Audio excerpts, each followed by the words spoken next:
Om Swastiastu. Om Swastiastu. Selamat datang kembali di Rumah Semesta. Teman-teman, adik-adik, mahasiswa, prodi filsafat ya.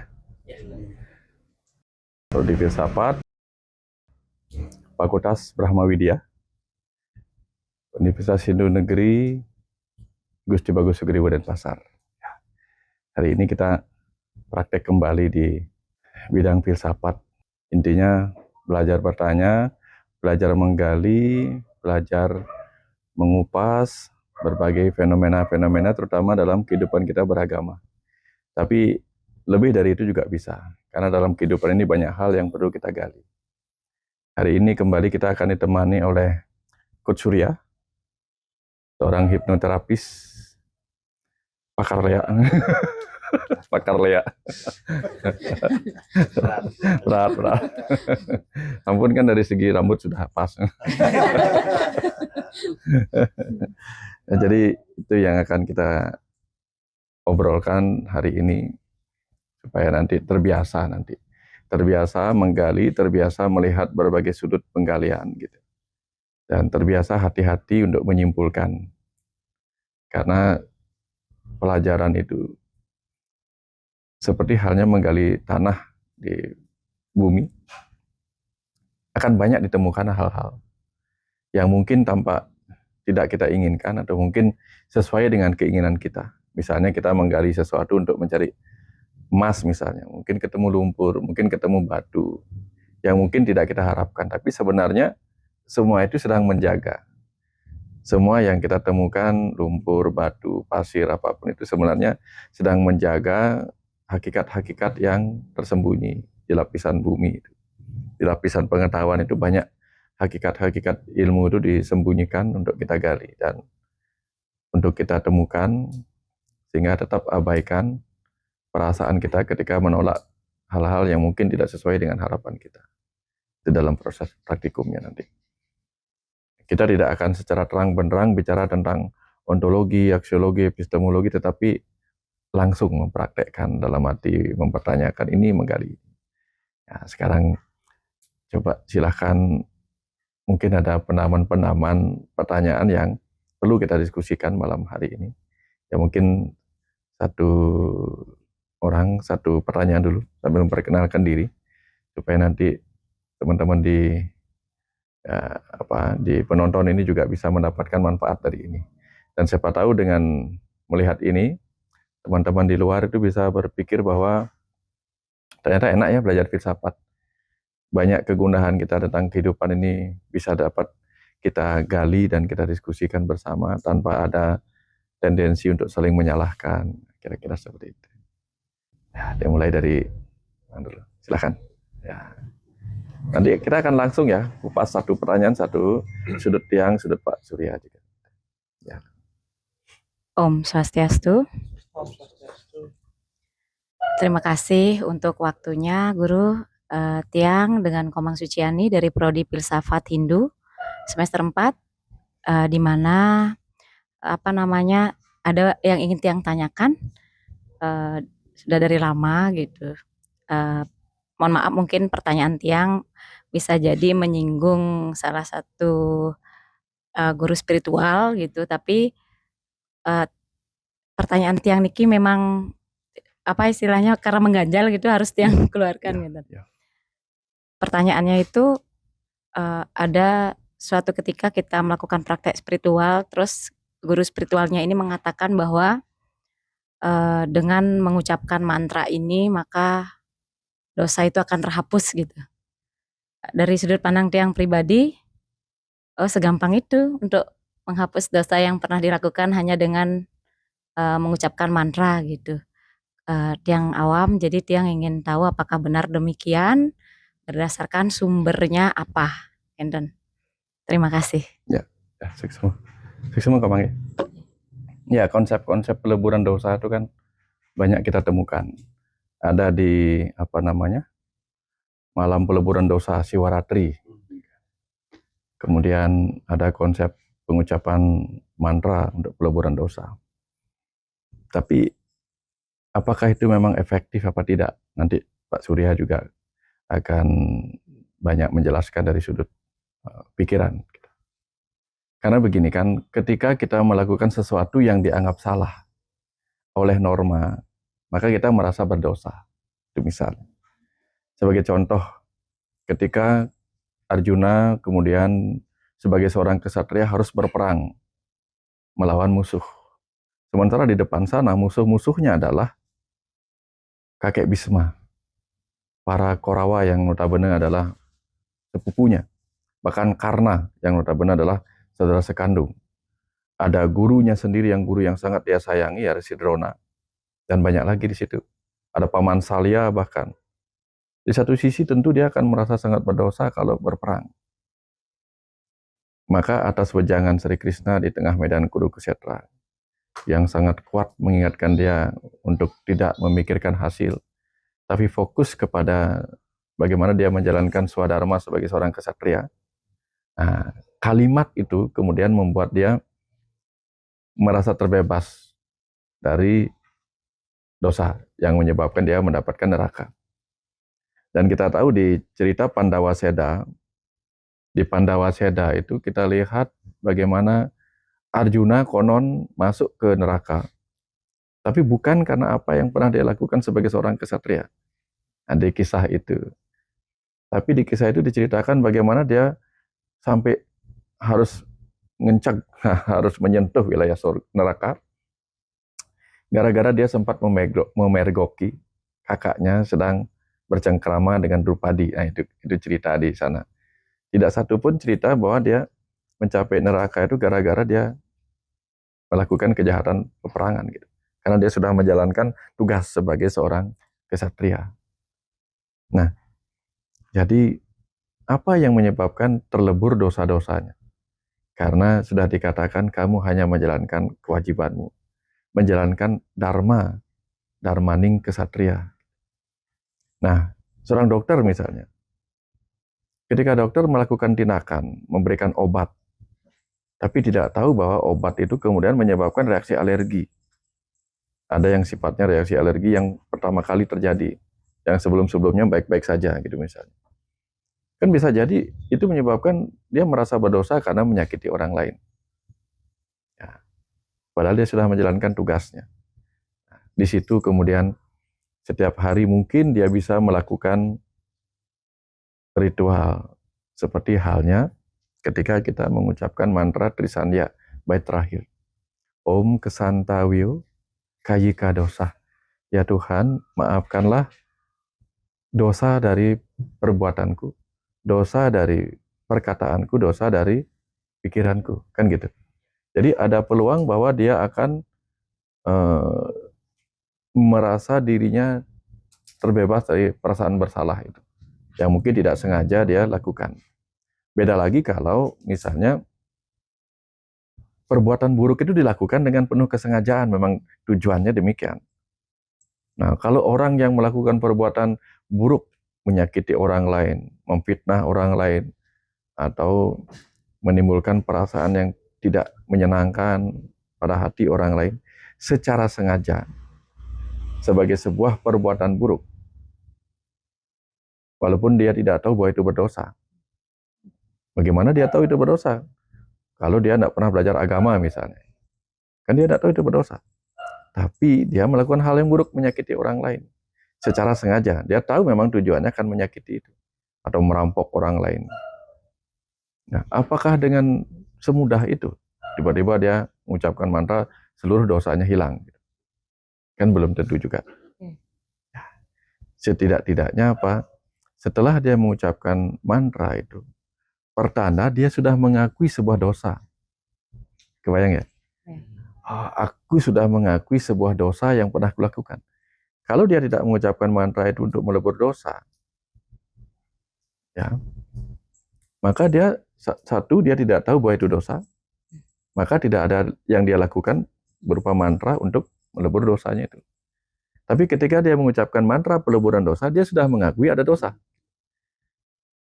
Itu kuncinya di situ. Sehingga ke depan nanti dia tidak akan menambah dosa yang sama. Ini terjadi juga ketika Ratnakara, masih ingat Ratnakara? Putra seorang resi yang kesasar, lalu dalam kondisi kesasar waktu dia kecil itu diadopsi oleh seorang pemburu. Akhirnya dia menjadi pembunuh hewan-hewan, bahkan merampok. Ketika dia merampok Resi Narada berkata marah, mau mengatakan marah berulang-ulang jadi Rama. Rama itu jiwa, jadi ada panggilan jiwa yang muncul. Ini filosofinya. Muncul panggilan jiwa dia, aku sesungguhnya bukanlah jiwa yang pembunuh. Sadar panggilan jiwa itu. Kemudian Ratnakara bersemedi dalam tuntunan Resi Narada, bersemedi lama, bertapa lama, sampai dalam tapanya itu dia digerubungi semut dan terciptalah sarang semut. Setelah cukup lama bertapa, sarang semut dibongkar, dia masih ada di dalamnya, si Ratnakara masih ada di dalamnya, teguh dengan tapanya. Ya, petani yang disuruh membongkar itu kaget. Kaget dia melihat ada orang di situ. Resi Narada mengatakan, bersihkan dia, bangun nak. Mulai hari ini aku memberimu nama karena keteguhan tapamu, aku memberimu nama Resi Walmiki. Orang resi yang lahir dari sarang semut. Dan sejak itu dia kenal sebagai orang suci, bukan sebagai orang yang pembunuh. Kebayang sampai sini ya? Ada peluang. Tapi yang terpenting itu bukan tentang mantranya, tentang kesadaran akan rasa berdosa itu. Jadi setiap hari kita Trisandia itu, bait ke-6 itu, mau berkali-kali kita mengucapkan Om Santawiyo Kayika Dosa, tapi kita nggak merasa sudah berdosa.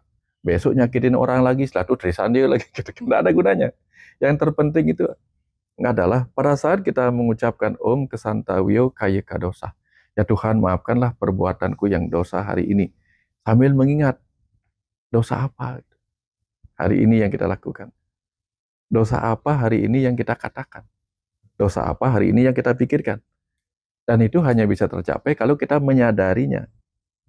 Kesadaran itulah menyebabkan kita terbebas dari dosa-dosa berikutnya. Dan karena hal yang kemarin sudah terjadi, baru sekarang kita menyadarinya. Akibatnya apa? Kalaupun pahala itu datang, kita akan menerimanya dengan penuh kesadaran. Seperti halnya Resi Bisma yang sadar bahwa Sri Kandi adalah titisan Dewi Amba. Dulu dia merasa berdosa karena pernah tanpa sengaja mengancam Dewi Amba yang ingin memeluknya dan meminta cintanya. Akhirnya tertusuk panahnya itu meninggal.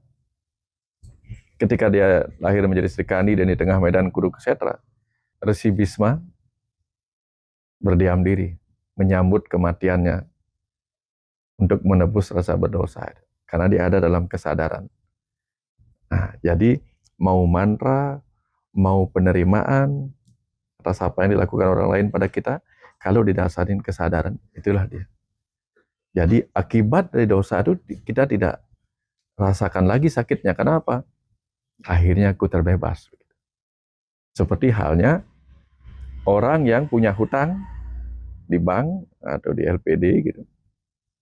Ketika sadar dirinya harus bayar hutang, dia terima.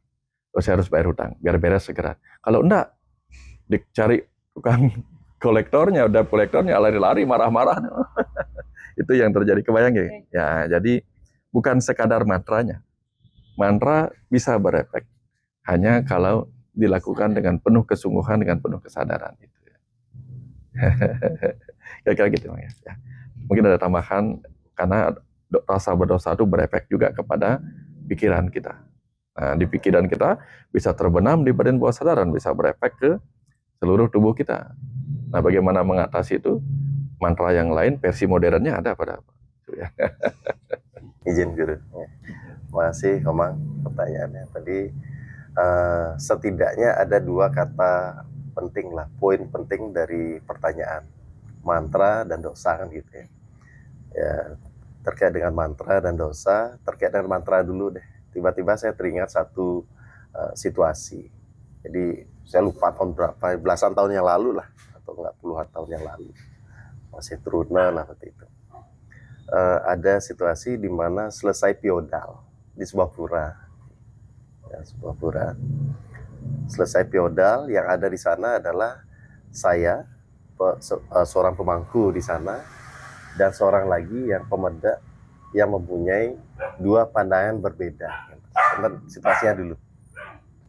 Pandangan berbeda terkait dengan apa? Terkait dengan ada situasi di tempat itu, dekat dari pura itu, ada seseorang yang baru saja selesai diupacarai pernikahan dengan cara di luar cara-cara adat Bali.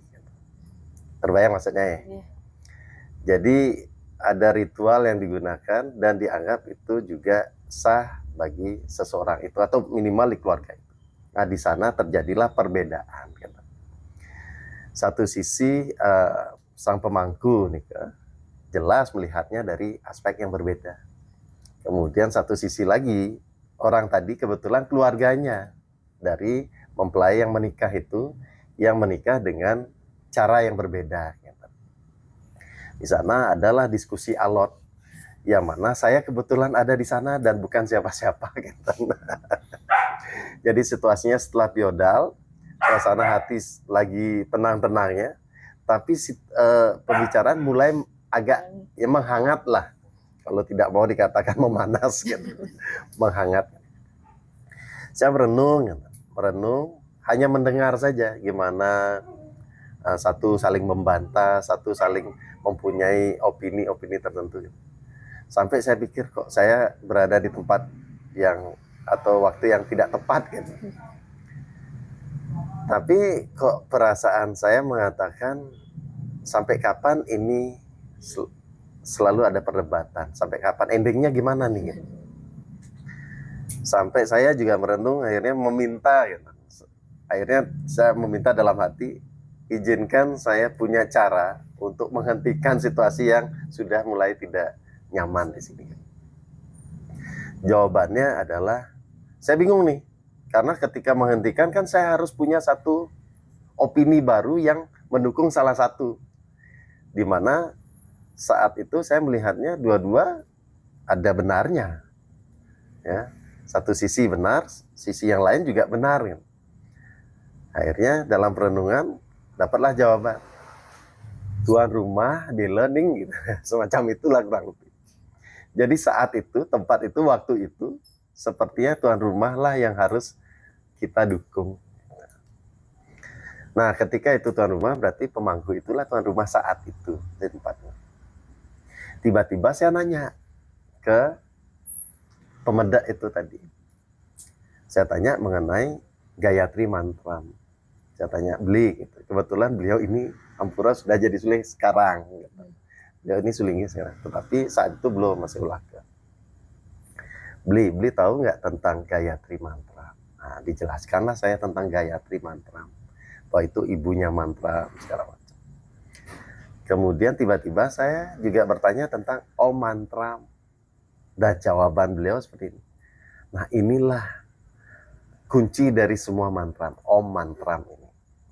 Ketika mampu melakukan Om Mantram ini, kita tidak perlu tahu mantra-mantra yang lainnya.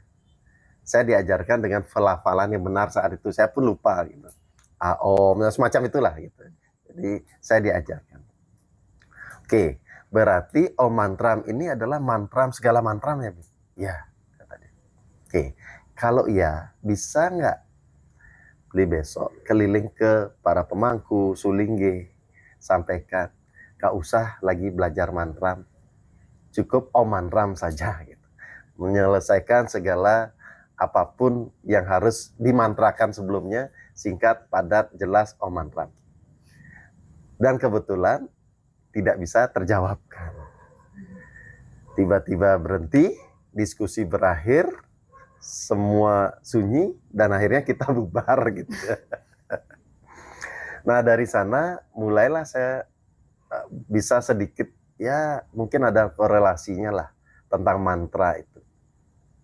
Bahwa mantra mau dimaknai apa, dan belum tentu mantra yang kita sudah maknai itu akan sama dengan makna bagi mantra seseorang yang lain. Karena mantra itu belum punya makna sebelum dimaknai, atau kata belum punya makna sebelum dimaknai. Mantra juga kata yang atau kalimat-kalimat itu, ada susunan kata-kata. Artinya apa? Niat, fungsi dari mantra itu saya yakin juga masing-masing beda gitu. Kalau dimaknai itu kembali ke bahwa ada mantra yang bisa menghapus dosa, saya kaitkan sedikit dengan dosa. Apa itu dosa? Apakah dosa itu adalah sesuatu yang sebuah hukuman dari pelanggaran terhadap aturan-aturan agama, atau apa? Atau dosa yang dianggap adalah jauh dari jati diri gitu misalnya, jauh dari sang nurani gitu misalnya, atau apa? Atau justru dosa itu dimaknai dengan rasa bersalah terhadap sesuatu yang kita lakukan yang kita sendiri anggap itu tidak baik gitu. Nah, kembali yang mana makna dosa tadi?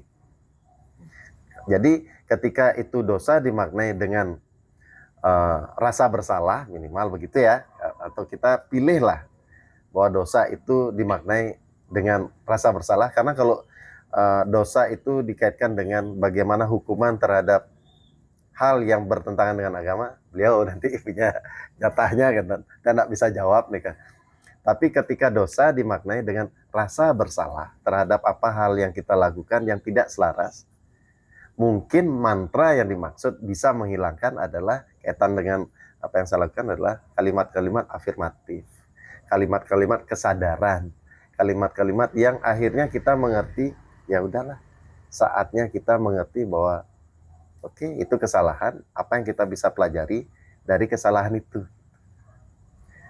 Dan ketika mampu kita, tentu sampai kita mampu memaknai itu, tentu kesadaran sudah muncul. Kalau kesadaran tidak muncul, nggak akan mampu memaknai bahwa melihat kesalahan kita sebuah pembelajaran. Enggak. Pasti kita masih dikejar dengan rasa bersalah itu, yang disebut dengan rasa berdosa lah gitu. Nah, sehingga apa? Apakah bisa mantra tertentu menghapus dosa itu? Bisa ketika dosa itu dimaknai rasa bersalah. Bisa ketika mantra yang digunakan adalah mantra-mantra terkait dengan kesadaran, dan itu merubah cara pandang kita terhadap apa yang kita lakukan itu menjadi, kita sebutlah kalimatnya reframing gitu, sesuatu yang berbeda, memaknai ulang. Nah, ketika itu terjadi, saya yakin rasa bersalah itu bisa terhapuskan. Tapi di luar konteks itu, apakah kalau konteksnya adalah bagaimana melanggar aturan dari keagamaan, tentu ya, silakan. Nika, jadi dari sisi itu yang sedikit lah mempunyai opini. Oke, semuanya. Iya, yang tambahkan lagi sedikit, Pak Surya mengingatkan, mantra itu kalau tidak salah kita memahaminya berasal dari kata man dan tra gitu ya. Jadi pembebasan dari pikiran. Sehingga Om itu ketika berulang-ulang diucapkan mungkin bisa membebaskan pikiran pikiran kita dari keliaran. Sehingga sering digunakan untuk japam, untuk memusatkan perhatian dengan ucapan Om gitu. Karena memang membebaskan pikiran kita dari kemana-mana, dia jadi memusat. Itu yang pertama. Kemudian persis seperti yang disampaikan Pak Surya, kadang gitu kita merasa bersalah dan menyebabkan diri kita mengalami kesakitan. Oleh karena apa? Misalnya, kita cemas pada sesuatu, oh jangan-jangan aku begini, jangan-jangan aku begini. Kayaknya aku bisa bahaya, bisa mati, bisa begini. Itu kan menanamkan kecemasan itu. Itulah salah satu pikiran yang berdosa kepada dirinya sendiri. Karena menanamkan hal-hal yang buruk. Maka mantranya sederhananya, mantra atau afirmasinya apa? Ganti dengan yang lain. Aku pribadi yang tenang dan pemberani, gitu misal. Aku pribadi yang tenang dan pemberani.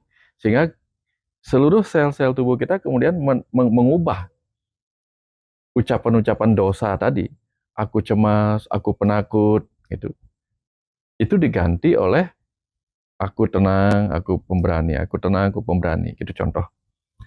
Nah, hal yang paling sederhana sudah kita temukan di mantra yang terakhir. Di setiap mantra itu, apa itu? Om Shanti, Shanti, Shanti. Semoga aku damai, damai. Jadi kalau kita sudah damai kan banyak hal yang bisa diselesaikan ketika kita sudah tidak lagi gundah, tidak lagi gelisah, tapi ada dalam ketenangan dan kedamaian itu. Itu tambahannya. Jadi versi barat itu afirmasi itu adalah mantra. Ya. Versi timur sebutnya mantra. Cuman karena mantra juga bermakna bahasa rahasia, sementara afirmasi timur itu sifatnya bisa diketahui banyak orang, kelihatannya afirmasi bukan lagi hal yang rahasia. Tapi kalau mantra sudah dipahami banyak orang kan nggak rahasia lagi. Sama juga nggak rahasia kan. Dia menjadi rahasia kapan? Ketika diucapkan ke dalam. Bukan keluar, dia ucapkannya ke dalam suara di tengah gitu. Nah tetap jadi rahasia. Apa mantranya? Di situ rahasia karena tidak ada yang dengar. Kira-kira seperti itu. Izin sedikit guru sebelumnya. Itu sebabnya ketika saya melakukan proses terapi, ya, kata-kata khusus sebagai tanda kutip obat dari perasaan, saya sebut mantra. Gitu. Jadi afirmasi ini kan enggak saya sebut, tulis afirmasi enggak, mantra katanya ini yang wajib dia japakan. Bukan bahasa saya adalah mantra dan dijapakan gitu. Gitu. Terima kasih. Itu inisiasi kan ya? Ya, memberikan sugesti positif sebagai satu afirmasi. Ya. Silakan. Baik, terima kasih atas waktu yang diberikan kepada saya. Sebelumnya Om Swastiastu. Baik, di sini saya izin berdiskusi kepada Bapak Dokter terkait dengan filsafat dalam Hindu. Terutama yang saya dengar-dengar dalam filsafat Hindu itu terutama dalam bagian Ityasa, Mahabharata, dan juga Ramayana. Dikisahkan di mana dalam kisah tersebut Krishna dan Rama itu merupakan salah satu dua awatara Wisnu sebagai dasar utama dalam cerita Ramayana dan Mahabharata tersebut. Krishna dan Rama itu dia seorang awatara yang bertujuan untuk memijaksanai satu di antara tokoh-tokoh yang ada tersebut. Dia itu juga merupakan seorang yang bijak, sana, dan adil bagi tokoh-tokohnya yang berbuat kebajikan dan berbuat dharma dari tokoh yang dilakukan tersebut. Terutama dalam kisah Ramayana itu Wibisana lah yang dijadikan teladan oleh Rama sebagai manusia yang bisa melakukan dharma dalam kehidupannya dia, sehingga Wibisana itu ditakdirkan untuk menjadi abadi selamanya. Terus di Mahabharata nih Krishna itu naungannya pastilah Arjuna, karena Arjuna lah yang merupakan seorang tokoh yang bisa mengontrol suatu keadaan baik itu amarah maupun kesabarannya dia. Dan Arjuna pun juga merupakan suatu tokoh Pandawa yang salah satunya dia sangat fokus dan sangat teliti dalam pikiran, teliti juga dalam indranya dia, indra pendengar, indra penglihatnya dia, terutama dia ahli dalam memanah, ahli juga dalam Weda dan sastra. Nah, dalam kutipan cerita Mausala Parwa dikisahkan di mana setelah Krishna saat itu mengangkat dan juga memakai mahkota ke kepala Yudhistira, saat itu Basudewa Krishna diberikan kutukan oleh Mahadewi Gandhari, yaitu berupa kutukan agar kaum Yadawa dan juga dirinya akan hancur dan akan binasa dan tidak akan abadi. Dan sejak saat itu di bagian Mausala Parwa itulah Basudewa Krishna binasa akibat benturan gada sakti tersebut bersama dengan saudaranya yaitu Balarama. Dan Basudewa Krishna itu merupakan suatu awatara yang ditakdirkan dan diciptakan dan juga datang turun ke bumi untuk menghancurkan kejahatan dan menegakkan dharma, dan itu merupakan titisan dewa. Lalu apakah jika itu titisan dewa, Basudewa Krishna malah berakhir binasa? Dan apakah Basudewa Krishna yang binasa itu akan mendapatkan moksa? Sementara para Pandawa dan Kurawa itu memang dia itu tokoh dalam Mahabharata memang akan mendapatkan moksa dari bagian swarga rohana Parwa tersebut. Namun apakah Basudewa Krishna yang awatara itu apakah mendapatkan moksa menurut filsafat? Karena itu memang awatara, tapi awatara itu adalah titisan dewa yang dan dewa itu sangat abadi dan dewa itu adalah utusan dan juga ciptaan percikan dari Brahman. Apakah itu Basudewa Krishna itu akan mendapatkan moksa jika dia itu memang binasa dalam cerita mau salah Parwa di Mahabharata tersebut? Sekian, terima kasih Bapak. Ya, itu semua Mas. Ini pertanyaan bagus. Memang agak sulit ketika kita melihat Krishna sebagai awatara Wisnu, yang notabene adalah Wisnu, turun sebagai Krishna atau sebagai Rama, lalu tiba-tiba dewa ketika menjadi manusia bisa binasa, bisa meninggal. Kan agak bingung. Kan kalau dia dewa ataupun Tuhan, kan Tuhan bermanifest menjadi Wisnu, Wisnu berwujud menjadi mengambil wujud awatar sebagai Krishna, Rama, Parasurama, dan menariknya lagi di kisah itu kan Parasurama juga turun. Ya. Ada 2 awatara Wisnu di situ. Ya, Parasurama mengajari ilmu kepada Karna. Di sisi yang lain Karna Sri Krishna juga turun sebagai awatara Wisnu kan begitu. Sehingga dari situ kita akan bingung. Para dewa kok bisa dikutuk oleh manusia, seorang Gandhari. Kan gitu jadinya. Kalau kita melihat dengan cara seperti itu, ya tentu mudah logika kita akan kebingungan. Tapi kalau kita gali lebih dalam lagi, di sini kemudian kita akan paham banyak hal. Contohnya, di zaman Ramayana, di kelompoknya Rahwana, anggaplah kelompok Adharma, kelompok dharmanya atau kebaikannya ada di kelompok Rama. Tapi di kelompoknya Rahwana ada orang bijak, namanya Wibisana. Dan di kelompoknya Rama ketika berperang ada yang nggak beres juga, namanya Hanggada, betul nggak? Hanggada berpihak ke sana malah berperang gitu kan. Nah, di zamannya Mahabharata, di sana ada juga orang yang berpihak kepada Pandawa, walaupun diam-diam, seperti Widura dan Sanjaya. Kan Widura yang menyelamatkan Pandawa dari kebakaran itu di Gua Gala-Gala itu. Dan di pihaknya Pandawa juga ada yang berpihak kepada Korawa, yaitu Prabu Salya, padahal itu keponakannya sendiri, karena terjebak di situ kan. Nah, artinya apa? Itu sedang memberi pesan kepada kita bahwa jangan sepenuhnya menganggap orang jahat 100% jahat. Ada kebaikan di situ.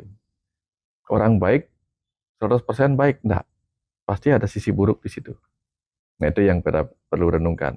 Makanya di pihak Korawa pun ada pembimbing yang dianggap bijaksana oleh mereka, yaitu Sakuni. Sementara di Pandawa, tadi yang bilang Korawa kan? Ya, di Pandawa ada orang yang dianggap bijaksana, yaitu Sri Krishna. Jadi masing-masing itu punya pembimbingnya. Pembimbing yang dianggap bisa dipercaya gitu. Yang pertama bahwa itiasa, itu apa? Itiasa itu artinya kisah ini benar-benar terjadi. Tapi dia yang tidak berani mengatakan, karena dia orang-orang ilmiah tidak berani 100% mengatakan itiasa yang dimaksud itu adalah kisah yang 100% terjadi di masa itu. Walaupun memang ada bukti-bukti peninggalan. Tapi kan di sana sendiri masih banyak perdebatan. Tapi bahwa itiasa itu terjadi di dalam diri manusia, yang berani mengatakan ya. Karena hampir sebagian besar yang renungkan, kisah Mahabharata, kisah Ramayana ada di dalam diri. Itu tiasanya. Dan sering dikatakan, Bhagavad Gita adalah Weda kelima. Dan kita tahu, orang-orang suci di masa lalu sering menyampaikan pesan-pesan Weda melalui tutur. Nah, makanya dianggap Mahabharata itu adalah bagian dari cara orang-orang suci masa lalu menyampaikan isi Weda. Makanya banyak sekali isi Weda disampaikan melalui pengetahuan dalam tutur cerita Mahabharata dan Ramayana itu. Nah, jadi kembali ke cerita tadi, apakah dia akhirnya akan moksa? Ada maksud apa Resi Vyasa membuat kisah di mana bahkan seluruh bangsa Yadawa musnah? Kalau Sri Krishna bisa mencegah banyak hal, bagaimana mungkin dia tidak bisa mencegah kutukan terjadi pada bangsa Yadawa, bangsanya sendiri? Kan dia bisa saja mencegah. Sehingga setidak-tidaknya ada beberapa ratus ribu lah bangsa Yadawa tersisa untuk tetap ada sampai saat ini.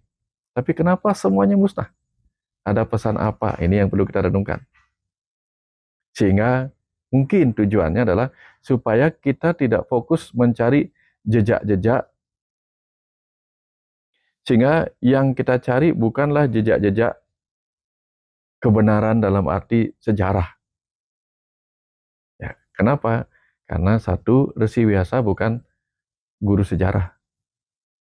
Beliau guru agama tanda petik, orang suci kan. Ketika orang suci menggunakan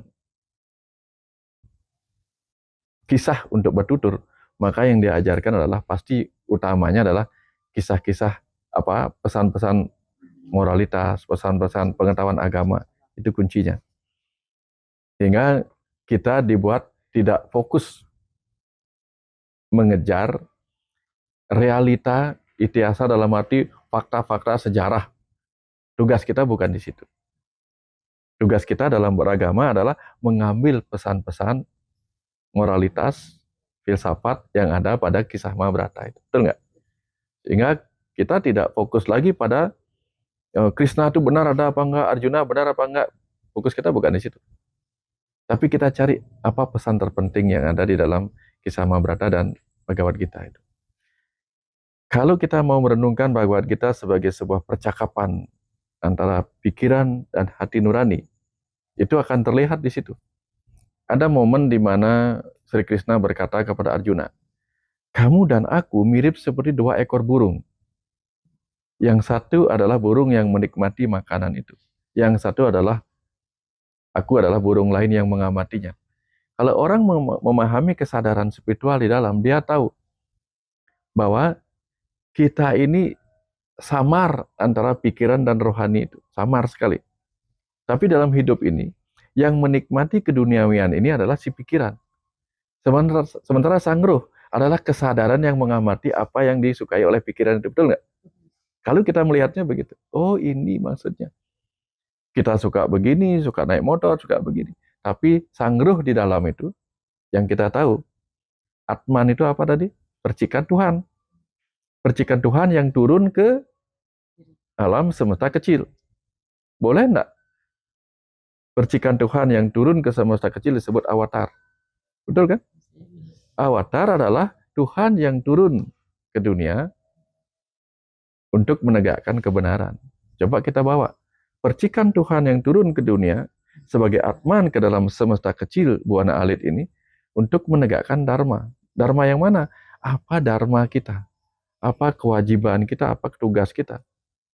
Maka izinkanlah di tengah pertempuran ego itu, si pikiran, si pemanah Arjuna ini, manah itu pikiran, untuk selalu dituntun oleh hati nurani, mana yang harus dilakukan sebagai kewajiban hidupnya.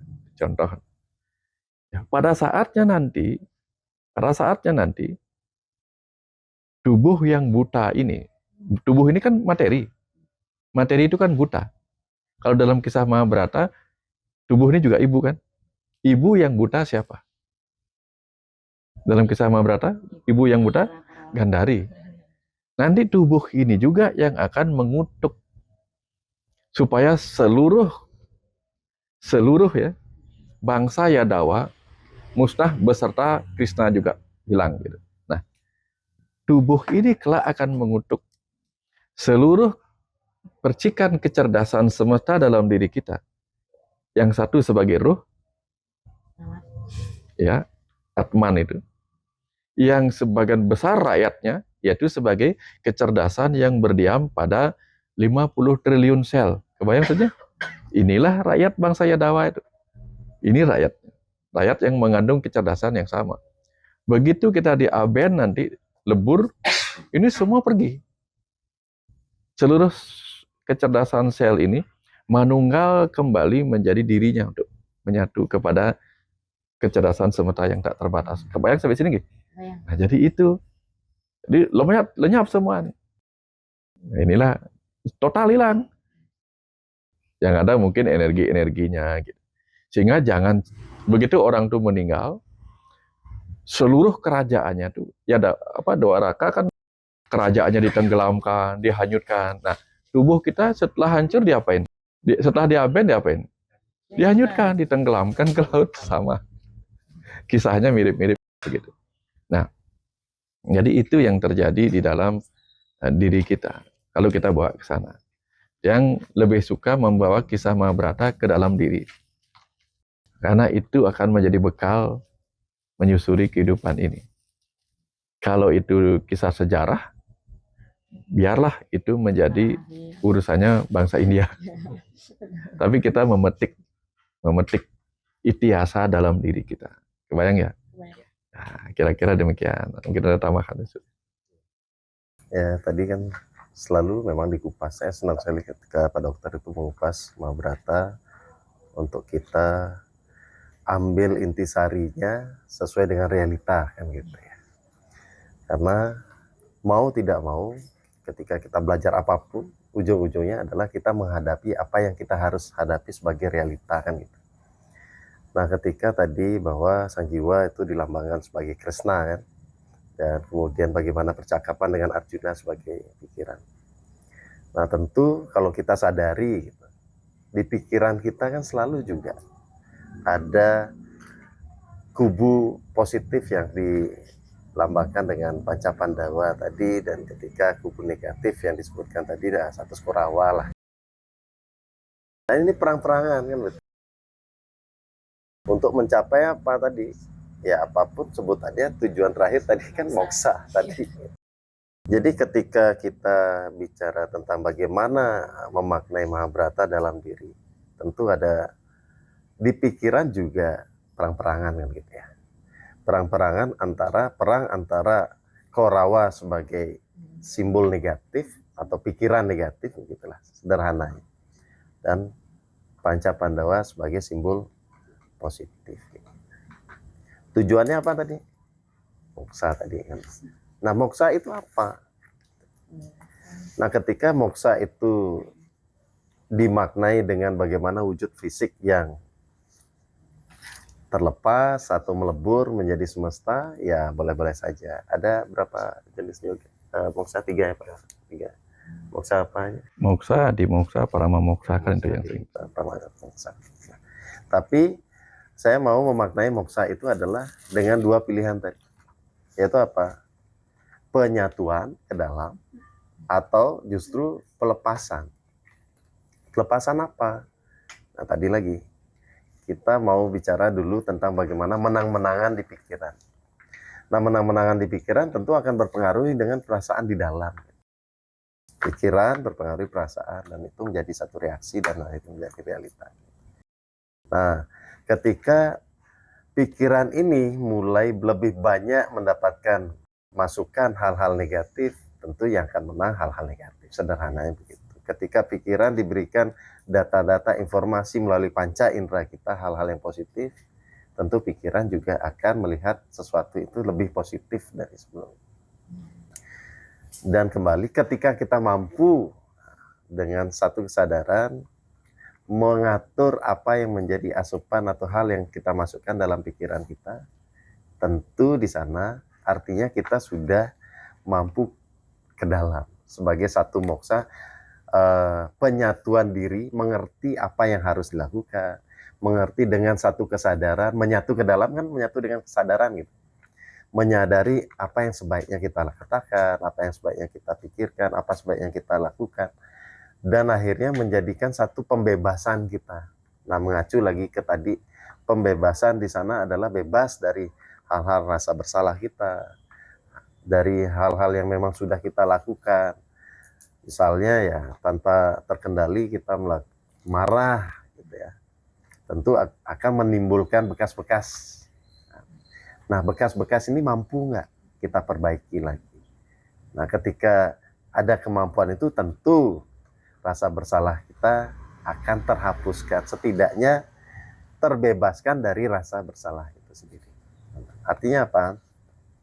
Ketika dikaitkan tadi ke dalam diri, bagaimana kita mampu menyatu ke dalam diri sebagai tadi disebutkan buana alit dari percikan lidah Sang Hyang Widiwasa sebagai bentuk satu kesadaran, tentu akhirnya pada ujungnya kita mampu terbebas sebagai bentuk pembebasan bagaimana dari rasa-rasa hal-hal negatif. Karena ketika seorang mengalami rasa bersalah gitu ya, mungkin teman-teman pernah atau tidak pernah, silakan disadari.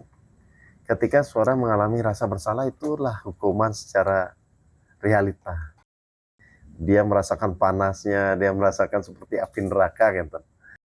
Ya, betul-betul tersiksa, tidur nggak nyenyak, terngiang-ngiang, tersiksa betul-betul. Nah, itu tentu saya banyak atau terhubung dengan orang-orang yang mengalami situasi itu, betul-betul. Bahkan dia mulai menyalahkan dalam dirinya, tidak terhubung sama sekali, apalagi terbebas kan, terhubung dalam udah enggak. Bahkan dia mempuek tanda kutip, bahkan dia menyesal. Dalam penyesalannya sering mengatakan seperti ini, oh saya sudah sembahyang, saya sudah segala hal ritual sudah dilakukan, kok selalu ada hal-hal negatif jatuhnya ke saya, kok saya lagi. Nah, justru itu membuat dia menjauh. Ya, gimana menyatu? Justru menjauh. Sehingga apa? Ketika kita mampu kembali menyadari, ujung-ujungnya adalah bagaimana kita moksa, yang dimaknai moksa itu adalah penyatuan ke dalam diri dan terbebas dari hal-hal yang membuat kita panas dengan api neraka sebagai satu realita. Nah, ini kan mantap sih tambahannya. Semua. Silahkan nanya, Eka. Gini. Perkenalkan, saya Eka. Di sini boleh saya menambahkan jawaban dari pertanyaan Pasa. Saya setuju banget sama Bapak Surya, di mana kita harus membedakan moksa itu apakah pelepasan atau penyatuan. Di mana Krishna sendiri itu kan Saguna Brahman. Nah, itu kan Saguna itu kan bersifat maya, sehingga ia masih melekat dengan dunia ini. Apa yang masih melekat dengan dunia ini, maka ia tidak akan bisa mencapai penyatuan atau moksa. Bisa disimpulkan bahwa Krishna itu hanya mengalami pelepasan, bukan penyatuan dengan moksa. Baik, mungkin itu saja tambahan dari Yeka. Untuk pertanyaan selanjutnya mungkin mengenai Mahabharata juga. Itu sedikit saja pertanyaannya. Apakah Korawa dari segi ilmiah, ketika kita sekarang melihat Korawa itu kloningan atau dia bayi tabung? Ya, mungkin itu saja. Terima kasih. Ya, terima kasih Eka. Ya, itu Mahabharata itu juga menyimpan sebuah tanda petik ya, fiksi ilmiah yang mungkin di masa lalu memang sudah ada, kemudian sekarang itu akan dibalikkan lagi untuk menjadi sesuatu gitu. Dalam kisah Mahabharata, bagaimana kelahiran Korawa, kita tahu bagaimana Dewi Gandari sangat ingin anaknya lahir lebih dulu daripada anak-anak Dewi Kunti. Saking inginnya dia cepat-cepat melahirkan anak, dikeluarkan, ternyata yang ada hanyalah gumpalan daging. Lalu gumpalan daging oleh Resi Vyasa ya dipotong-potong menjadi 100, lalu dimasukkan ke dalam kendi, ditaruh di dalam tanah, beberapa waktu kemudian lahir sebagai Certus Korawa. Kan gitu cerita nih. Apa yang kita bisa lihat di sana? Di zaman sekarang itu, sistem cloning itu juga memiliki cerita yang serupa. Sel-selnya diambil, DNA-nya diambil, lalu di-cloning untuk menjadi individu-individu yang baru. Tapi kalau cloning itu kan seringkali dikaitkan dengan individu yang hasilnya identik. Sementara Korawa itu tidak identik. Nah, tapi teknologi itu mirip-mirip dengan apa yang dilakukan sekarang. Bahwa ternyata sel-sel itu bisa dikembangbiakkan dengan cara yang berbeda. Seperti planaria misalnya. Planaria itu kan ketika dipotong, masing-masing potongan bisa membentuk individu baru, yaitu planaria. Itu contoh. Tapi itu kalau dibawa ke ilmu biologinya, yang dikaitkan dengan teknologi sekarang. Terus bagaimana dengan kalau kita bawa itu sebagai itiasa ke dalam diri? Itiasa ke dalam diri. Kita tahu, Korawa lahir dari ibu yang buta, yang dibuahi oleh ayah yang buta, Drastarastra, ibu yang buta Dewi Gandari. Kenapa dua-duanya sengaja dalam cerita itu dibuat sebagai tokoh buta, lalu melahirkan sifat-sifat buta para Korawa? Duryudana, jauh dari sifat-sifat kesatria. Dursila, jauh dari tata krama. Dursasana, jauh dari sesana, gitu misalnya. Dan kita tahu di dalam diri kita, ada banyak sekali bagian dari diri kita terlahir dari faktor-faktor kimiawi tubuh kita. Misalnya, ada momen-momen tertentu tubuh kita itu mengalami lonjakan hormon seks gitu misalnya. Di situ bisa gelap kita. Pemerkosaan terjadi karena pengaruh hormon itu. Ya. Ada pengaruh kita mengalami hormon oksitosin, hormon cinta. Sudah dilarang sama orang tua, masih juga cinta sama ini. Ya, disebut cinta buta. Itu. Ya, terus ada lagi faktor-faktor apa? Saking gelap matanya kita. Nggak punya uang tapi harus makan, kan gelap mata nih. Orang bisa merampok, orang bisa membunuh demi kebutuhan itu. Nah, itu ego-ego yang lahir dari sifat-sifat buta, sifat-sifat material tubuh kita. Tapi ada juga yang datang dari sifat-sifat dewa. Kalau ada buta kan ada dewa nih. Pikiran kita kan terjebak untuk memilih. Ikuti sifat tubuh, apa ikuti sifat roh kita. Roh kita itu kan makhluk energi. Energi cahaya, makhluk cahaya. Cahaya itu kan div itu kan dewa. Kalau kita mengikuti sifat-sifat dewa, maka disimbolikanlah Pandawa lahir dari para dewa, dari Ibu Kunti. Arjuna lahir dari sifat siapa? Dewa apa? Indra. Pikiran, betul nggak dia lahir dari panca indera? Betul kan? Isi pikiran kita dilahirkan oleh apa yang kita lihat, apa yang kita dengar, apa yang kita rasakan, semua bergolak di sini. Muncullah pemikiran. Begitulah pemikiran dibentuk oleh input-input yang masuk ke panca indera. Gelombang cahaya yang masuk ke mata. Nah, Dewa Dharma sama, dari dewa menghasilkan Yudhistira. Kebenaran menghasilkan hati nurani gitu misalnya. Nah, dari sini kita paham, oh, seperti yang diceritakan tadi, Mahabharata itu kisah pertempuran yang benar-benar terjadi atau itiasa di dalam medan Kurukshetra ini.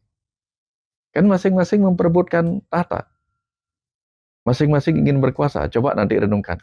Suatu ketika tuh kadang ego gelap kita ingin menguasai pikiran kita untuk marah. Yang satu lagi ingin menguasai supaya kita sabar, betul nggak? Satu pingin marah, satu pingin sabar. Satunya pingin berani, satunya pingin kita takut. Jangan, nggak boleh sana. Nggak apa-apa. Gitu. Ya, satunya membuat kita depresi. Ya, saya bukan apa-apa, saya bukan siapa-siapa. Satu sisi lagi mengatakan, nah, kamu hebat. Ya, betul nggak? Itu pergolakan dalam diri kita. Si Arjuna ini mau kemana nih? Mau melawan apa mau diem gitu. Begitu si Arjuna dibimbing hati nurani. Oh ya, aku harus menegakkan. Tugasku adalah menjadi kesatria dari siapa? Sais keretanya? Sais keretanya kan Krishna. Aku adalah kesatria yang harus bertempur di bawah bimbingan Krishna. Begitulah pikiran ini harus bertempur. Memenangkan perjuangan kehidupan ini di bawah bimbingan Atman, kesalahan rohnya. Itu pesan mendalam sekali.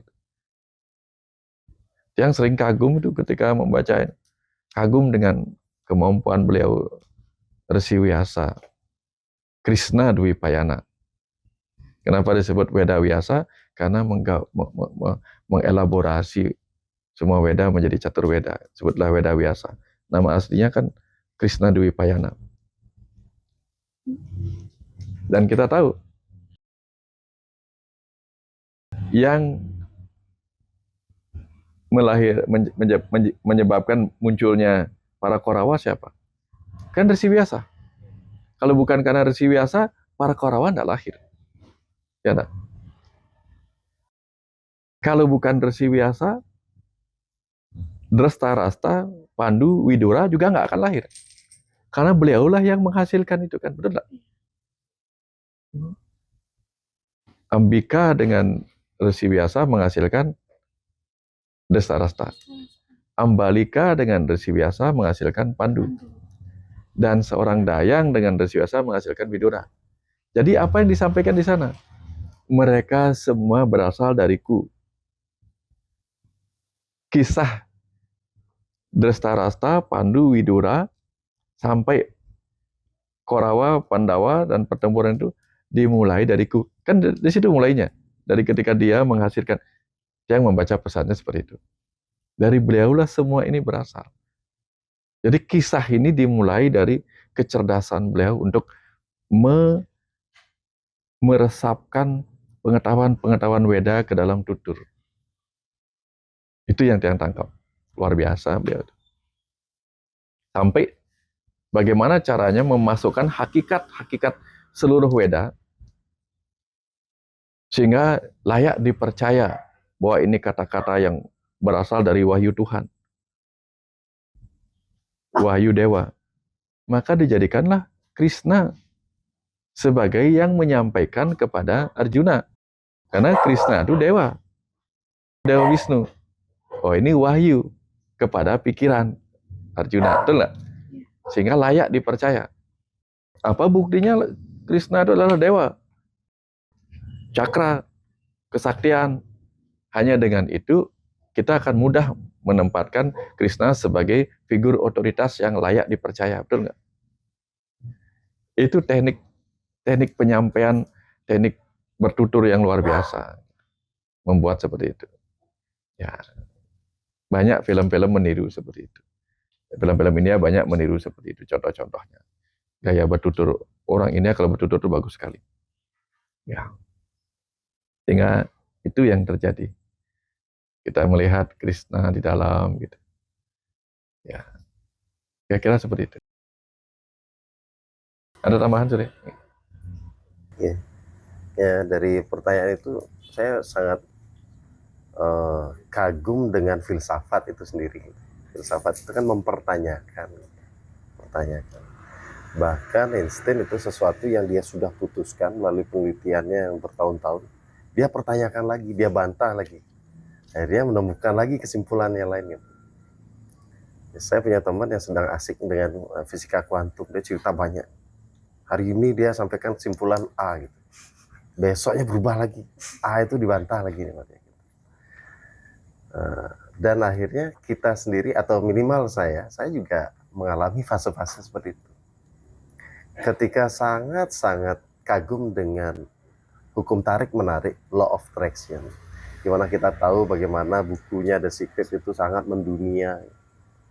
Saya bahkan anak saya pertama, begitu lahir, hari-harinya dimasukkan melalui ritual Bali, saya beli satu buku The Secret, saya masukkan juga. Saking kagumnya. Ya. Buku kedua, kontinuitas. Buku ketiga, Saat Semesta Bicara. Gitu. Maksudnya anak yang 1, 2, 3. Selalu didampingi buku. Gitu. sesuatu yang saya kagumi saat itu gitu. Tetapi di sini juga kita kan tidak boleh melekat juga terhadap satu pemahaman. Bahkan ketika saya ada kesempatan untuk melayani anak-anak saya di sebuah LPK lah, saya ajarkan hal pertama adalah tentang law of attraction, hukum tarik menarik. Bagaimana sesuatu yang dirasakan, dipikirkan, dirasakan menjadi satu hal yang nyata dalam dirinya adalah sesuatu yang akan tersebar ke semesta dan itu akan terwujud berupa material atau realita. Konsepnya seperti itu. Tetapi ketika saya mempunyai direspon dengan sangat luar biasa, bahkan dia terlalu antusias, saya mulai remkan sedikit. Ketika dia mulai menggebu-gebu, saya bahkan bantah itu. Oke, kalau kamu sangat yakin dengan itu, coba nanti kamu naik motormu, kamu pergi ke Gatsu Barat atau di Gatsu, kan itu rame tuh. Kemudian parkir dan kamu afirmasikan dirimu. Saya akan bisa nyebrang sekalipun mata tertutup. Yakin, bayangkan, rasakan, dan rasakan sudah nyebrang dengan selamat. Dan coba itu dilakukan. Seberapa persen kemungkinan selamatnya? Artinya apa? Artinya apa? Ya, kita pun diajarkan untuk tidak melekat pada satu pemahaman tertentu. Yang mana dulu ketika kita bicara bahwa masa sih seseorang zaman dulu bisa berbicara dengan pohon atau air. Nah, dulu sangat diyakini mungkin pada zamannya.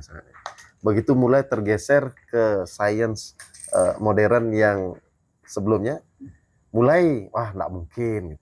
Tapi begitu lagi ada penelitian bahwa apa yang kita ucapkan itu bereaksi terhadap tumbuhan dan itu terespon, mulai lagi bergeser lagi pemahaman gitu. Balik lagi ke yang dulu ya, seperti gelombang lagi kan. Ya, dulu meyakini itu, pada masanya tidak meyakini itu, endingnya meyakini lagi gitu. Nah, itulah serunya gitu. Artinya apa? Nah, melihat apakah itu cloning atau enggak itu ya, mungkin bisa dilihat dari sisi itu. Kita tidak pernah tahu saat itu bagaimana gitu. Mungkin sekarang nggak mungkin itu. Ada seperti itu. Suatu saat nanti mungkin saja Mahabharata itu adalah suatu kebenaran mutlak yang bisa dibuktikan dan segala macam. Kebetulan saya bukan bidanya jadi nggak bisa mengatakan. Bagi yang bidanya mungkin saja dia bisa mengatakan itu suatu kebenaran dengan bukti-buktinya juga. Buktinya ada tempat-tempat yang tertentu yang dinamai sesuai dengan Kurusetra atau apa. Ya, artinya di sanalah dinamisme bagaimana pemahaman kita. Nah, tentu kita diajarkan, bahkan filsafat mengajarkan bahwa kita harus selalu mempertanyakan, tidak terikat pada satu pemahaman. Ya, ini kasih tambahan itu ya. Terima kasih. Ya. Terus? Ya. Ya, boleh. Siapa aja. Sukses untuk galah niki. Om Swastiastu. Tiang Eka, salah satu mahasiswa dari filsafat Hindu di kelas sore. Izin tiang jadi metaken niki, guru sareng Pak Surya. Tentang critical factor.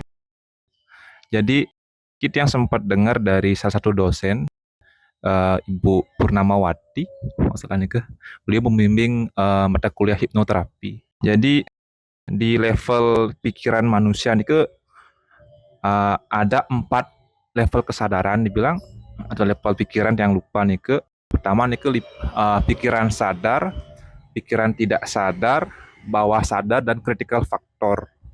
Nah, napi nih critical factor dan apa wujudnya, apa berupa energi atau mungkin berupa sesuatu yang bisa didengar, afirmasi atau sebuah gejala fenomena. Dan apa korelasinya dengan orang yang sering kerawan nih ke? Apa karena orang yang sering kerawan, mungkin mudah kerawan nih ke tuh tidak mempunyai critical factor atau punya persentase yang lebih besar, cenderung lebih besar daripada orang yang tidak mempunyai yang critical factornya lebih tinggi atau gimana? Dan kira-kira napi penyebabnya? Gitu. Ini kemantan suksema Guru Pak Surya. Sebelum sebelum masuk ke jawaban Pak Surya tentang critical factor, Tuhan itu kita sepakat menyebutnya sementara sebagai kecerdasan semesta tak terbatas. Nah, kecerdasan semesta itu kemudian ada bahkan di setiap atom. Jadi di setiap benda padat, setiap atom. Mau atom membentuk benda padat, mau atomnya membentuk benda cair, benda gas, cahaya, bahkan ruang kosong, di sana ada kecerdasan. Jadi ada Tuhan di situ. Dan ketika dia menjadi materi, atom-atom itu membentuk materi tubuh manusia, maka di sana juga ada kecerdasan, betul nggak? Faktanya apa? Tubuh kita pada sebagiannya melakukan tugasnya secara otomatisasi. Berada di luar kesadaran pikiran sadar kita, betul nggak? Jadi kita nggak pernah periksa kandung kencing kita sudah penuh apa enggak. Dia yang memberitahu kita. Kita secara sadar tinggal berangkat ke toilet. Kita nggak tahu level gula darah kita lagi tinggi apa lagi rendah. Dia yang ngasih tahu. Setelah kita nggak lagi ngecek, dia kasih tahu dengan rasa lapar. Contoh, ada kecerdasan bawah sadar yang berdiam di sel-sel tubuh kita.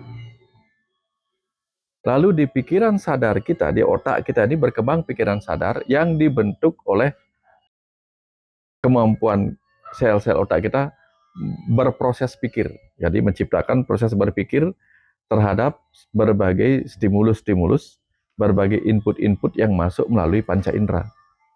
Jadi pikiran sadar kita jadi tahu yang menyentuh kita ini benda panas atau benda dingin, dia tahu. Kecuali ada kematian pada sistem saraf kita. Jadi pikiran sadar kita bisa mengolah data-data yang masuk. Lalu ada kecerdasan atas sadar yang membentuk roh kita. Jadi roh kita itu, atman kita itu kecerdasan atas sadar. Sehingga ketika pikiran sadar ini, kecerdasan sadar, membutuhkan jawaban tentang masa depan, dia bisa connect dengan kecerdasan atas sadar rohnya. Sehingga turunlah dari atas sadar ke pikiran sadar. Disebutlah wahyu. Kebayang? Nah, tapi pikiran sadar kita ini bisa digerakkan oleh tubuh kita, memberi informasi, saya lapar, tolong pergi. Maka pikiran sadar dikasih tahu dirinya lapar, tolong pergi ke dapur. Baik, lalu pikiran sadar menggerakkan tubuh pergi ke dapur. Kebayang? Bagaimana pikiran sadar bisa digerakkan oleh tubuh, kecerdasan bawah sadar. Kecerdasan sadar pikir kita juga bisa digerakkan oleh dirinya sendiri. Contoh, pikiran sadar ingin tahu sesuatu. Pikiran sadar ingin melihat sesuatu. Aku ingin lihat ada acara apa sih di sana, kan pikiran sadar yang ingin tahu. Maka pikiran sadar yang ingin tahu menggerakkan seluruh tubuh dan panca indera ini untuk pergi melihat apa yang ingin dia lihat. Itu pikiran sadar menggerakkan diri, memerintah dirinya sendiri untuk menggerakkan tubuh ini memenuhi apa yang dia inginkan. Lalu ada saat di mana kecerdasan atas sadar, ruh, memerintahkan pikiran sadar ini untuk menggerakkan tubuh ini. Contoh, pernah nggak mengalami, kita nggak kenal sama orang, secara teori kita nggak kenal, ada hubungan apa-apa, tiba-tiba ingin memberi sesuatu, ingin nolongin orang itu. Betul nggak? Mungkin kita ada tautan karma di masa lalu, kita nggak tahu. Pikiran sadar nggak punya data tentang orang itu. Tapi apakah pikiran sadar akan terus nolongin orang? Nggak juga. Tiba-tiba dia punya intuisi, insight untuk memberi sesuatu pada orang lain. Itu contoh bagaimana pikiran sadar diperintah oleh sang ruh untuk kemudian pikiran sadar menggerakkan tubuh memberi sesuatu pada orang lain. Tapi pikiran sadar kita juga bertugas menjaga tubuh dan jiwa dari kemungkinan sakit, kemungkinan hancur, kemungkinan mengalami masalah. Maka pikiran sadar bisa menjauhkan kita dari bahaya atau melawan bahaya. Bereaksilah yang disebut dengan reaksi ego. Entah berkelahi, or fight, atau melarikan diri, atau flight. Nah, tapi kadang pikiran sadar kita ini bisa ditipu. Misalnya, Saking dia takutnya pada ular, bahkan dilemparin tali saja dia bisa ketakutan. Karena dia belum memikirkan apa yang dilihat, tiba-tiba bereaksi aja. Pada saat itulah critical faktornya tidak bermain. Nah, kebayang di situ. Faktor kritisnya tidak bertanya itu apa. Oh, tali, nggak usah lari. Tapi karena pikiran sadarnya sudah terlanjur dikuasai oleh hal-hal yang dilihat, dikiranya demikian. Bayangan-bayangannya sendiri gitu.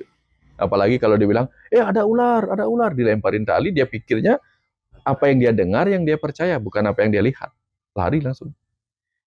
Kenapa? Karena faktor kritisnya kurang kritis menganalisa data yang didengar atau yang diterima. Itu contoh. Nah, pada saat itulah apa yang datang dari luar, kata-kata orang bisa mempengaruhinya. Contoh, ketika orang itu faktor kritisnya tidak bagus, sugesti bisa mudah mensugestinya. Atau apa yang dilihat akan mudah diikutin karena faktor kritisnya tidak kuat. Contoh nih, dilihatnya berita, padahal itu hoax, dipercaya langsung sama dia. Karena faktor kritisnya tidak mencari dengan kuat data-data pendukung dari kebenaran itu. Maka orang filsafat itu diajarkan untuk itu, untuk menguatkan kemampuan menganalisa data sebelum buru-buru menyimpulkan. Contoh. Nah, itu faktor kritis kita. Makanya faktor kritis itu bisa membuat kita, negatifnya apa? Bisa membuat kita mengalami kesulitan untuk terhubung pada bawah sadar dan atas sadar kita. Itu juga risiko. Sehingga apa? Sulit memiliki keyakinan. Contoh nih, mau sembahyang nih, tangkil ke pura. Pikiran sadarnya langsung berpikir, sajan ada betara di sini. Sehingga dia sembahyang pun tidak yakin gitu. Tapi kapan dia bisa mengendalikan diri? Tahu kapan mematikan pikiran critical faktornya? Segera dia yakin. Entah dia lihat, entah tidak ada betara di sana, dia yakin di sini ada. Sembahyang langsung di situ. Tapi kalau dia sudah sembahyang yang harusnya memakai keyakinan, dia pakai critical faktornya. Nanti kalau dupa itu tiba-tiba bergerak, baru saya percaya ada betara gitu misal. Karena kacau susah di situ.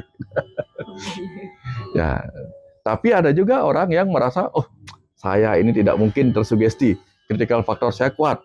Ketemu Pak Surya langsung bahaya gitu. Nah, ada yang seperti itu. Nah, kenapa bisa begitu?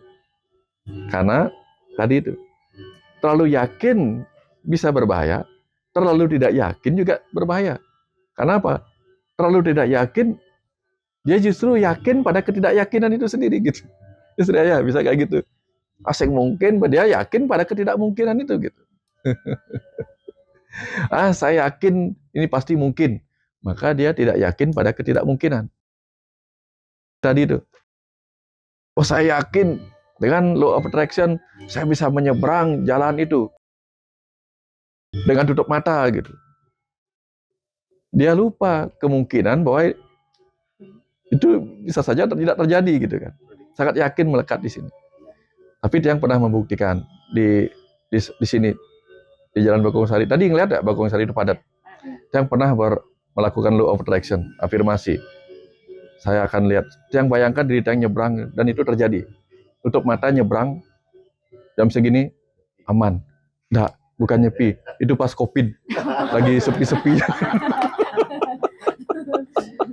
Lagi sepi-sepinya jalan.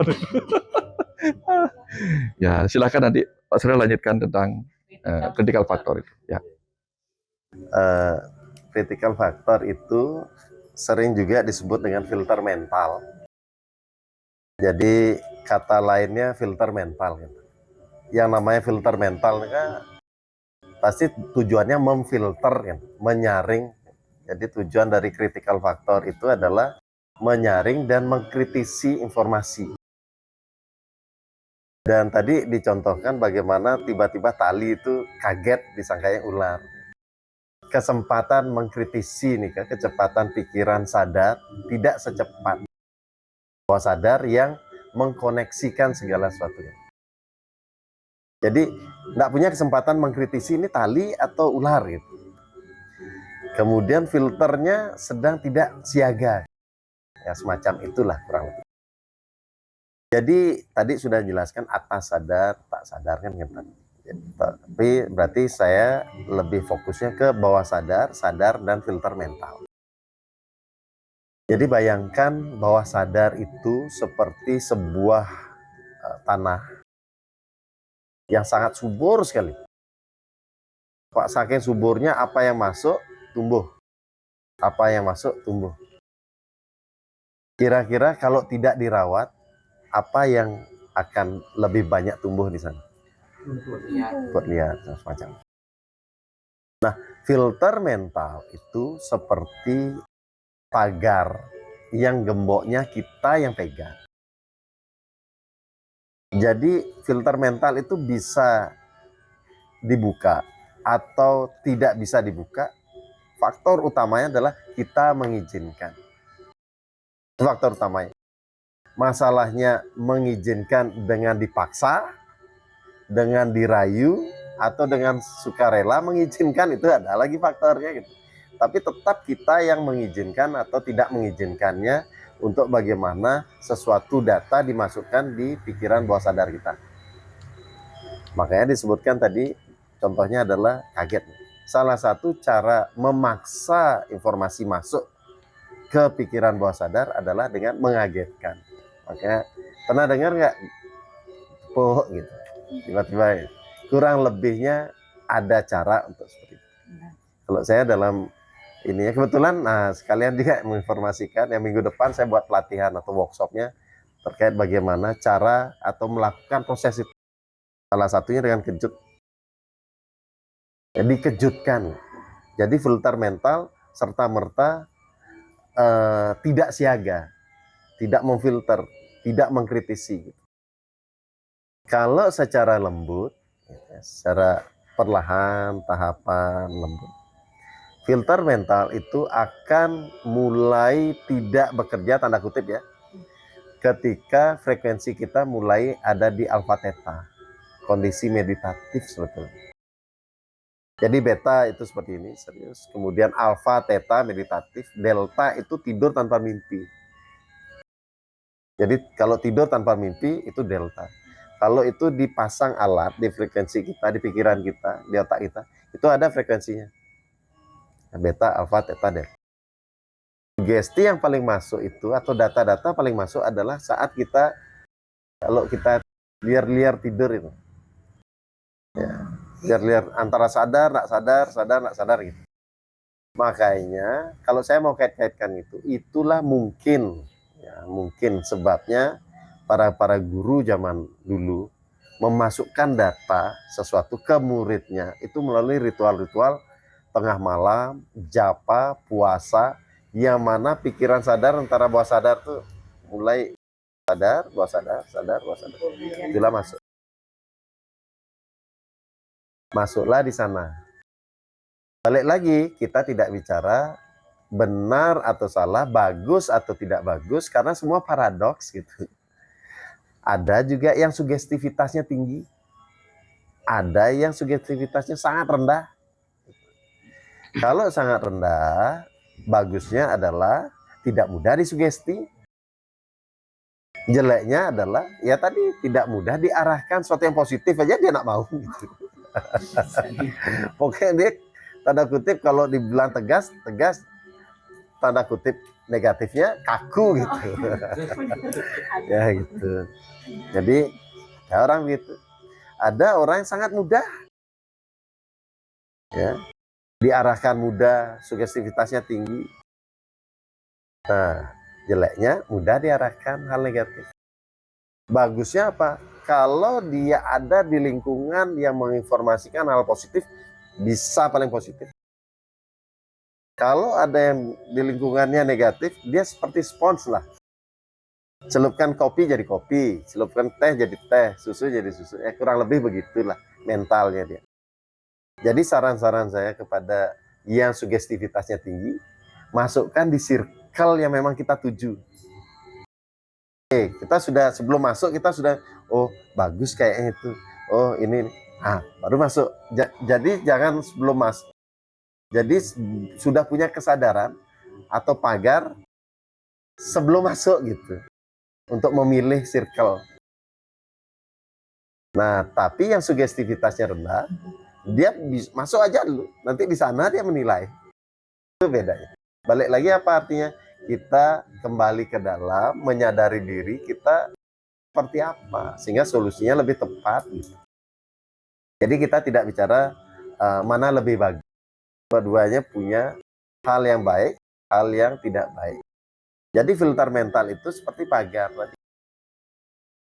Nah, kapan ini bisa diizinkan dibuka oleh sang punya pagar, yaitu orang itu sendiri? Banyak caranya. Gitu. Salah satunya cara yaitu, ya, kalau di pelatihan saya ya begitu, cara-caranya itu ya kita praktekkan satu-satu. Dengan pelan-pelan masuk, kejutkan, kagetkan, seperti itu. Atau pengulangan, gitu. Makanya sesuatu itu diulang. Dan hebatnya, ketika seseorang dilakukan proses itu, sesuatu yang melanggar norma-norma nggak bisa masuk sugesti itu. Nggak bisa masuk. Tetapi ketika sesuatu diulang-ulang, bisa masuk itu. Jadi banyak faktor menentukan bagaimana seorang itu punya keyakinan. Nah, di versi kita, keyakinan itu adanya di bawah sadar. Data-data itu dimasukkan baik secara sadar atau tidak sadar. Gitu. Sehingga apa? Untuk juga memeriksa itu, seseorang yang mempunyai trauma, ya saya kasih contoh, selalu contohnya gitu. Fobia itu adalah data-data yang masuk di bawah sadarnya menjadikan satu reaksi dominan. Gitu. Sekalipun secara sadar dia mengerti reaksi itu tidak tepat. Misalnya, saya ngerti kok bahwa balon itu tidak membahayakan, paling juga kaget. Tapi reaksinya sangat-sangat berbeda dibandingkan umumnya terkait dengan balon. Gitu. Yang melihat balon dari jauh aja udah lari, itu misalnya. Nah, data itu dari mana? Dari bawah sadar yang mana selalu dilindungi oleh critical factor itu. Saatnya seperti tadi Pak Dokter katakan, sebaiknya kita sebagai sang pemilik tanah itu mengerti saatnya kita biarkan critical factor kita terbuka, gerbangnya kita buka, menerima pemahaman, atau saatnya kita tutup gitu. Tapi buka tutupnya tetap kita yang mengendalikan seperti itu. Ya, nikah aja sih. Semua.